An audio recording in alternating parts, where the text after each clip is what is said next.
मंजिल तो मिल जाएगी हमें भटक कर ही सही, गुमराह तो वो है जो घर से निकले ही नहीं।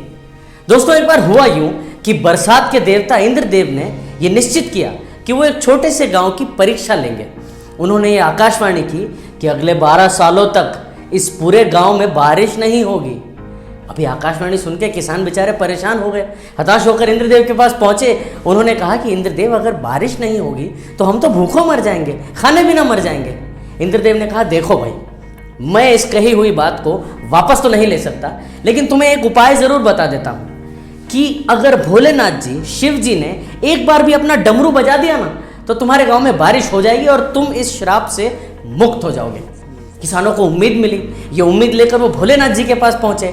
भोलेनाथ जी से कहा कि प्रभु, एक बार, बस एक बार आप डमरू बजा दीजिए तो हम सब की प्रॉब्लम सॉल्व हो जाएगी, हम पर बड़ी कृपा होगी। भोलेनाथ जी ने कहा, ठीक है, डमरू तो मैं बजा दूं, लेकिन इस समय मैं जिस साधना में हूं उसमें मुझे नृत्य और संगीत से अगले 12 सालों तक दूर रहना है। अब बताइए मैं क्या करूं? अब भोलेनाथ जी के इस सवाल का कोई जवाब ही नहीं था।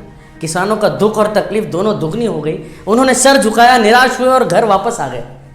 लेकिन उन्हें यह बात नहीं पता थी कि भोलेनाथ जी और इंद्रदेव जी के बीच में पहले इस विषय को लेकर सेटिंग हो चुकी थी कि इन किसानों की हमें परीक्षा लेनी है। अब किसान वापस आए, उनके पास करने को कुछ था ही नहीं। रोज सुबह उठते, आसमान में उम्मीद से देखते कि आज बारिश होगी, बचा कुचा जो उनके पास था उसको खाते और रात को फिर से नाउम्मीद होकर सो जाते। लेकिन इन सब किसानों में से एक किसान था जो रोज सुबह उठता, अपना हल कुदाल लेता और खेत में किसानी करने चला जाता।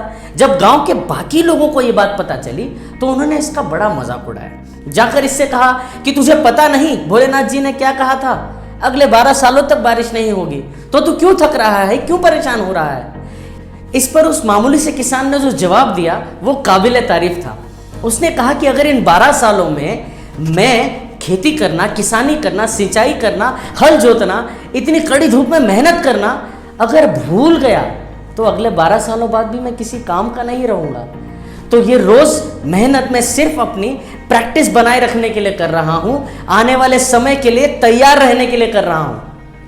इस छोटे से किसान का इतना बड़ा लॉजिक सुन के वहां पार्वती जी बड़ी प्रसन्न हुई और उन्होंने जाकर भोलेनाथ जी से कहा कि प्रभु, मान लीजिए अगले 12 साल डमरू न बजाने के बाद आप डमरू बजाना ही भूल गए तो पृथ्वी की तो कई चीजें बिगड़ जाएंगी, न जाने क्या हो जाएगा।